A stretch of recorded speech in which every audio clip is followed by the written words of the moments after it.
Bonjour à tous. Où se situe le véritable enjeu des législatives pour le GUSR? Le président du département sera-t-il en capacité de tenir ses engagements concernant la MDPH? Le dossier de l'évolution institutionnelle doit-il être relancé sans tarder? Guy Losbar, le président du département et de GUSR, est l'invité de Franc-Parler. Bonjour Guy Losbar. Bonjour. Soyez le bienvenu sur le plateau d'Éclair Télévision. Merci. Vous avez enfin décidé de prendre à bras-le-corps le dossier des dysfonctionnements constatés à la maison départementale des personnes en situation de handicap. Il était grand temps. Enfin, ce n'est pas le bon mot, puisque dès ma réélection, nous avions fait le constat de la situation catastrophique de la MDPH. Et très tôt, nous avons mis en place un véritable plan qui nécessitait de faire l'analyse, comprendre pourquoi une telle situation, puisqu'il faut rappeler que j'ai trouvé plus de 8600 dossiers en attente. Nous sommes en 2022 avec des dossiers de 2021, des dossiers de 2020, des dossiers de 2019. Donc il était nécessaire de mettre en place un plan, un véritable plan, où il y a plus d'une quarantaine d'équipes pluridisciplinaires, puisque pour pouvoir traiter ces dossiers, il faut avoir des connaissances au niveau médical, donc avec des médecins qui ont été recrutés, des infirmiers, des assistantes, des psychologues, de manière à pouvoir accélérer le traitement donc, des dossiers et modifier l'organisation au niveau de la structure. Donc c'était une remise à plat nécessaire. Enfin, remise à plat, il y avait cette nécessité de réorganiser, et d'ailleurs c'est ma priorité, au-delà donc, de mes fonctions donc, de président. Tous les lundis, ma semaine commence avec la MDPH. J'ai une réunion de 2 heures avec la directrice, avec les principaux responsables. J'ai eu l'occasion de faire 3 réunions avec l'ensemble du personnel pour bien les impliquer dans cette démarche. J'ai également fait une réunion avec l'ensemble des associations qui s'occupent de l'handicap. Et d'ailleurs, j'ai pris l'engagement pour qu'on puisse se revoir au 30 juin et montrer que la situation s'est améliorée.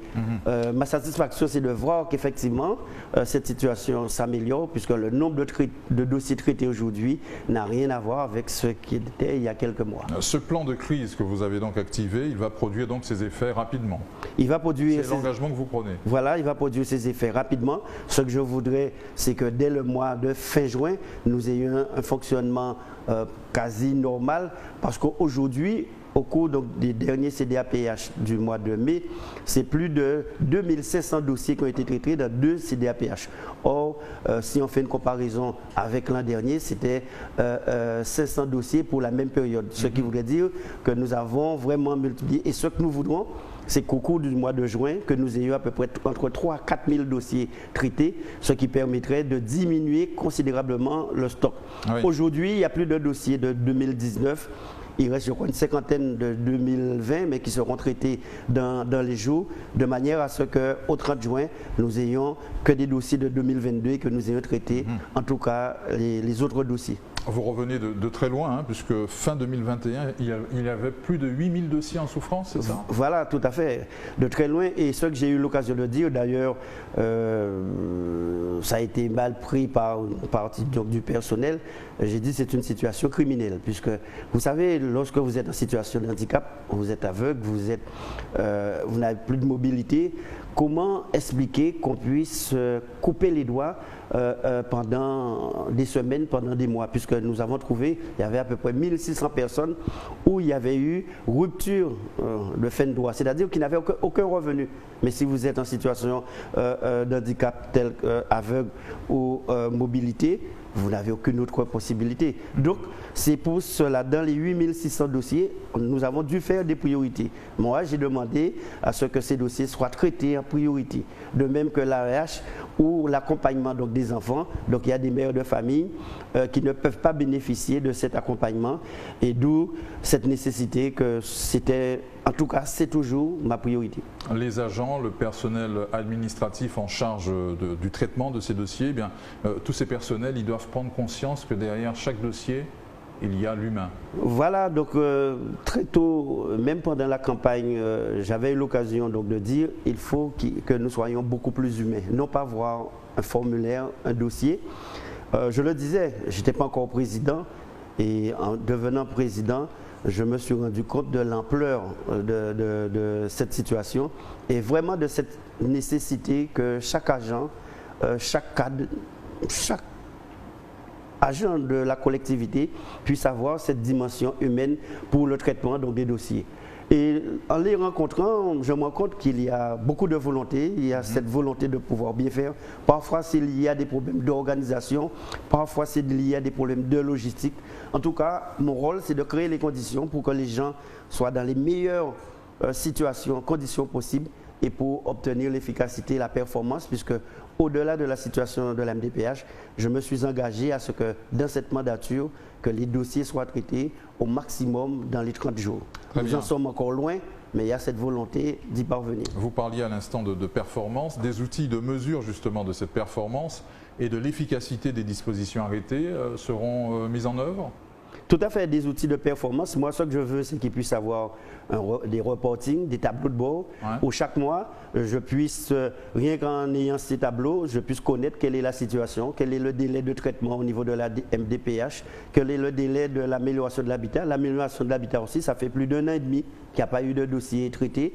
On a dû remettre un dispositif et qui fonctionne depuis ce mois-ci et nous avions profité pour mettre en place un système de guichet unique avec la région. Donc vous voyez, au-delà des problèmes purement politiques, il y a un véritable problème administratif à pouvoir mettre en place et remplir ces objectifs. Parce qu'il faut rappeler que le département, c'est la collectivité des solidarités. C'est-à-dire quand quelqu'un vient au niveau du département, c'est quelqu'un qui est déjà en situation difficile, délicate, sociale. Et si nous ne réagissons pas suffisamment rapidement, avec efficacité, c'est lui imposer la double peine. Évoquons à présent, Guy Losbar, la campagne des législatives en cours. Rien à voir avec celle de 2017, ni pour votre parti, ni pour les candidats estampillés majorité présidentielle. Mais rien à voir, puisque, comme vous le dites, en 2017, c'est plus compliqué, chaque candidat, c'était au plus se revendiquer Macron en 2017, je me rappelle, alors qu'aujourd'hui, personne ne veut dire qu'il est soit sympathisant ou dans la majorité présidentielle. Et c'est ainsi que si nous avons plus d'une 50aine de candidats, la totalité, en tout cas, je prends le cas de la 3e circonscription, malgré certains élus qui ont été députés dans le cadre d'une majorité, mais personne aujourd'hui ne se réclame. Ce que nous disons, c'est qu'au niveau de Guadeloupe Unie, nous l'avons dit, nous voulons revoir le rapport avec l'État, que nous n'ayons plus ce rapport tutélaire, mais un rapport véritable partenariat. Ce que nous disons également, c'est que l'outre-mer, la vision de l'outre-mer doit pouvoir évoluer. On ne doit plus être considéré comme un territoire de rattrapage, de réparation, même s'il y a des faits, même s'il y a notre histoire, l'esclavage, chlordécone, mais nous sommes des territoires avec des atouts, des potentialités qui doivent être mises en avant. Pour lesquels nous devrions mettre en place des stratégies gagnant-gagnant sur le territoire, mais également avec l'État. Et cela nécessite que nous ayons des parlementaires suffisamment expérimentés, ayant la compétence, mais aussi la capacité de pouvoir défendre nos intérêts auprès du gouvernement, défendre nos intérêts dans le cadre d'une Assemblée nationale. Et c'est pour ces raisons que Guadeloupe Unie a fait le choix des candidats comme Marius Manchard, comme Justine Bénet ou encore Ferdi Luzi, qui ne sont pas des membres du GUSR, puisque souvent on entend dire que notre volonté de tout vouloir ou de tout contrôler, alors que là, ce sont donc des candidats, des Guadeloupéens qui ont fait leur preuve dans le cadre des différentes fonctions qu'ils ont eu à occuper, mais surtout qui partagent ces valeurs et qui sont en mesure de pouvoir les défendre à un autre niveau. C'est indirectement une élection à haut risque pour Guadeloupe Unie? Au risque, non, puisque je suis conscient de chaque élection, avec possibilité de faire connaître ses valeurs, d'atteindre ses objectifs. Et les élections législatives, non. Nous avons fait le choix de candidats.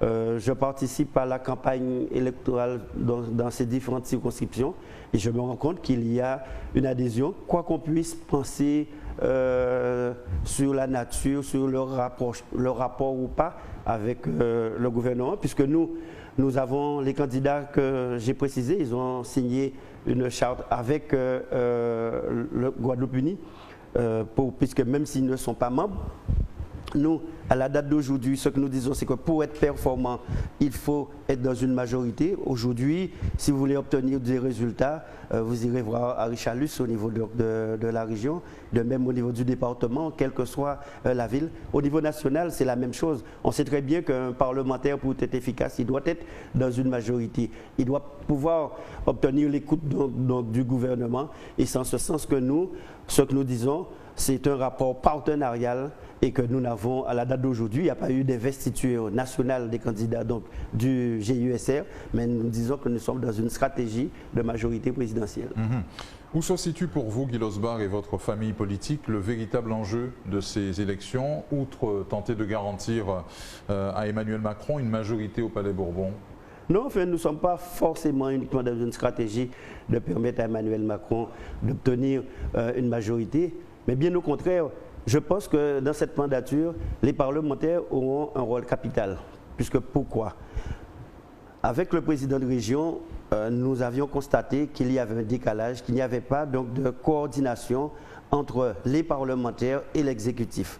La crise sanitaire a montré cette nécessité qu'on puisse travailler ensemble. Les parlementaires ont leur mission au niveau national et nous-mêmes en charge donc, des deux collectivités. Donc il est nécessaire d'avoir les relais, de bons relais au niveau national. Et c'est surtout cela, d'autant plus qu'on sait que nous allons entamer une mandature compliquée, difficile en termes de crise, en termes d'environnement géopolitique mondial, mais également sur les problèmes institutionnels. Parce que nous disons qu'il faut qu'il y ait une meilleure domiciliation donc, du pouvoir, des marges de manœuvre au niveau local, que nos réalités, nos particularités soient prises en considération. Et cela nécessite que, au-delà d'évolution institutionnelle, que nos parlementaires, chaque fois qu'il y ait une loi, qu'ils puissent pouvoir mettre en avant les réalités et les particularités. Nous savons que les parlementaires de Picardie, de Bretagne, ils le font, puisque souvent on va avoir une loi au niveau national avec des particularités d'application sur un territoire. Et ce qui n'est pas souvent le cas chez nous. Donc c'est déjà première solution. Mais que ces parlementaires soient en lien avec les exécutifs. Ensuite, nous sommes aujourd'hui dans une démarche l'outre-mer. Nous avons signé il y a un mois la déclaration donc, de Fort-de-France avec la Martinique, avec la Guyane, avec Saint-Martin, Mayotte, la Réunion, parce qu'aujourd'hui, je suis conscient, et je pense que les autres exécutifs, c'est qu'ensemble, nous serons beaucoup plus forts et on pourra mieux se faire entendre par le gouvernement, quel que soit le gouvernement. Chaque territoire a ses particularités, mais nous devrions pouvoir avancer, grouper. D'autant plus que je prends le cas où on voit le gouvernement mettre en avant l'aspect écologie, environnement, biodiversité. C'est l'outre-mer qui représente 80% de la biodiversité de la France, sans pour autant que nous ayons les retombées nécessaires. Je pense que lorsque ces différents territoires sont ensemble, cela nous donne suffisamment de force pour pouvoir agir. Et là encore, au-delà de la volonté des exécutifs, il faudrait que nous ayons autour de nous les parlementaires guadeloupéens, les parlementaires martiniquais, pour que nous puissions être plus performants. Et j'avais eu l'occasion donc de dire, moi-même, la notion d'outre-mer doit évoluer, puisque l'outre-mer, cela fait encore référence à la métropole. La métropole, c'est l'aspect colonial. Moi, je suis pour un archipel France qui comprend des territoires, même la Corse, et qui doivent se retrouver au niveau donc, de l'Assemblée et qui permettrait que chaque territoire puisse agir avec beaucoup plus d'autonomie, mais avec beaucoup plus de force. La crainte pour vous, c'est que l'électorat guadeloupéen reste dans la dynamique de rejet observée lors de la présidentielle? En fait, il y a eu cette dynamique de rejet, mais on sait très bien qui est liée à la crise, qui est liée à l'acceptation ou pas de la vaccination. Et à tel point qu'on a vu que les mêmes électeurs qui ont voté au premier tour dans un sens ont voté dans un autre sens au deuxième tour, qui voulaient manifester une contestation. Mais moi, je suis quelqu'un qui est dans la construction. On ne peut pas gérer, manager en permanence dans la dénonciation, dans la contestation. Et c'est pour cela, quand je l'explique, souvent on est très surpris, mais je suis quelqu'un de très positif et très optimiste dans le devenir de la Guadeloupe. Parce que nous aurons donc des élections législatives et pendant 4 ans, Il n'y aura pas d'élection particulière. Et ce qui permettrait en quelque sorte que les pollutions que nous pouvons connaître pendant une campagne ou les postures que nous pouvons voir dans une campagne, que ces choses-là puissent disparaître et laisser la place à un véritable travail, un véritable partenariat. Moi-même, en tant que président du GUSR, nous allons prendre beaucoup d'initiatives sur des formations, sur des débats, sur des séminaires, de manière à ce qu'un certain nombre de questions majeures pour le pays, qu'on puisse connaître quelle est notre position, pour qu'on puisse connaître les valeurs, qu'on puisse connaître les objectifs que nous voulons et que nos militants, chaque militant soit en situation de pouvoir l'expliquer et le défendre ailleurs. On a bien compris que le grand chantier de cette mandature tournera autour des nouvelles relations que vous souhaitez avec l'État. Cela suppose de relancer sans tarder, j'imagine, le dossier de l'évolution institutionnelle. Il est vrai que, quel que soit l'observateur, on ne peut pas rester dans le statu quo. Qu'on veuille l'autonomie, qu'on veuille l'indépendance, qu'on veuille autre chose, il est vrai que nous tous, on arrive à la même conclusion qu'il faut faire évoluer donc les choses. Il faut que nous ayons beaucoup plus de marge de manœuvre, les élus. Il faut que certaines lois soient mieux adaptées à notre situation, à notre réalité. Nous l'avons vu pendant la crise sanitaire, la contestation par rapport aux politiques donc, de santé. Mais alors que nos statuts imposaient que les choses soient appliquées de même en Guadeloupe qu'en Martinique que sur la Bretagne. Nous avons d'autres territoires comme la Polynésie où ces territoires avaient suffisamment de marge de manœuvre et pour décider de la politique de santé qu'ils souhaitaient. Moi, je suis dans cette dynamique. Je suis dans cette dynamique de responsabilité.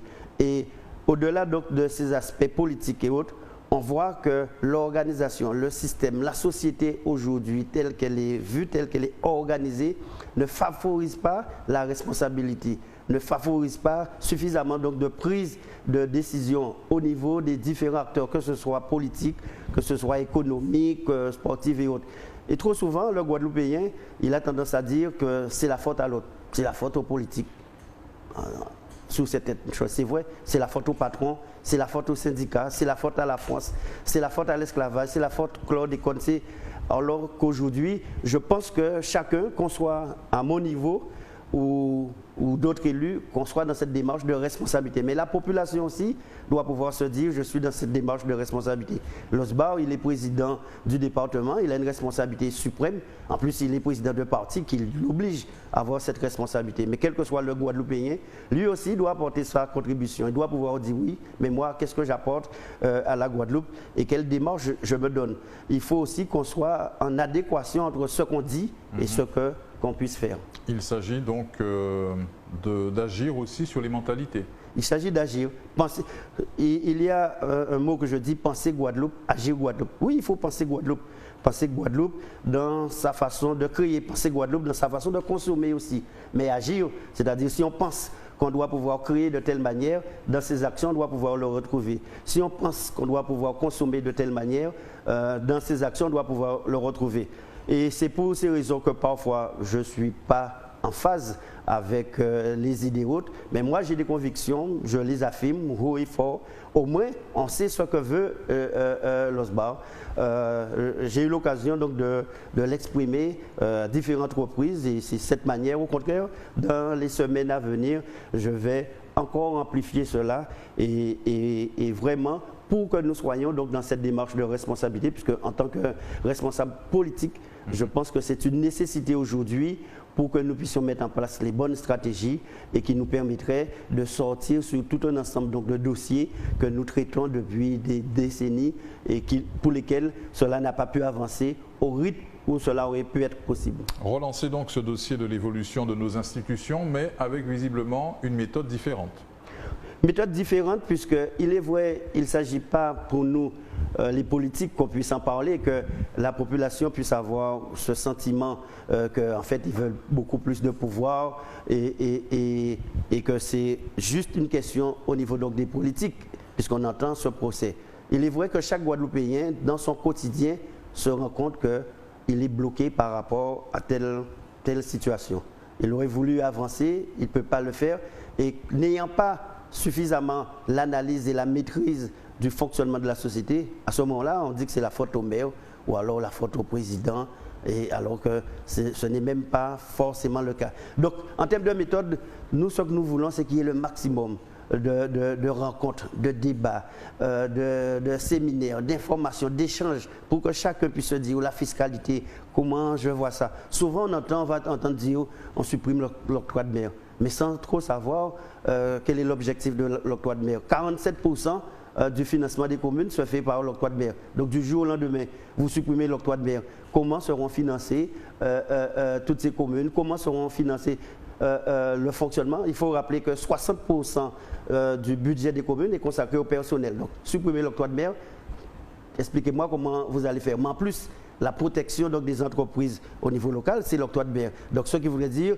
le produit guadeloupéen qui est protégé par l'octroi de mer, du jour au lendemain, il n'aura plus ce bouclier. Donc en fait, cette nécessité d'expliquer ces différents éléments. Je prends un cas, il y a 3 ans, j'avais proposé que nous ayons un fonds au niveau de la Guadeloupe, parce que nous sommes un territoire où il y a tous les risques sargasses, cycloniques, volcaniques, et qu'il était nécessaire de créer un fonds. Et j'avais proposé quel était le dispositif qui montrait avec 10 centimes sur des produits, etc., que nous puissions constituer pratiquement 40 millions. Et à l'époque, j'avais été décrié par tout le monde, y compris les politiques, des sénateurs et autres. Ma très grande satisfaction, c'est qu'aujourd'hui, j'entends beaucoup de candidats avancer cela. Et il n'y a pas très longtemps, depuis quelque temps, j'entends des organisations comme nous mettre en avant ce fonds dont il y a 3 ans, j'avais eu l'occasion d'expliquer quelle était la nécessité.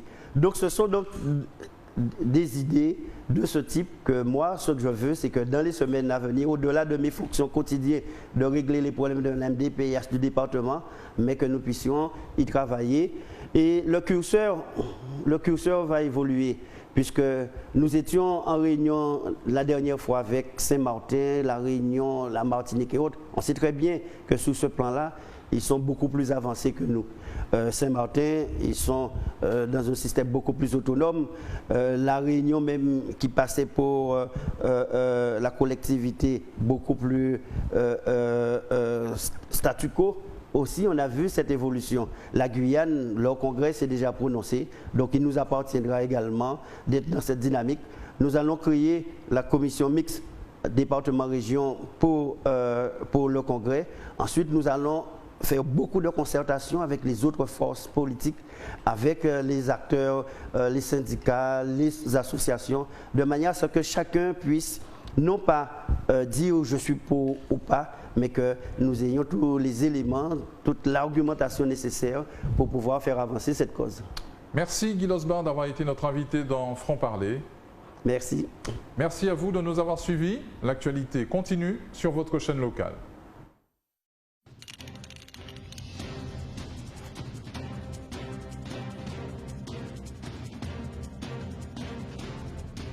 Outremernews.fr, le site de l'actualité Outre-mer, 24 heures sur 24 et 7 jours sur 7. Retrouvez la chaîne Outremer News sur YouTube.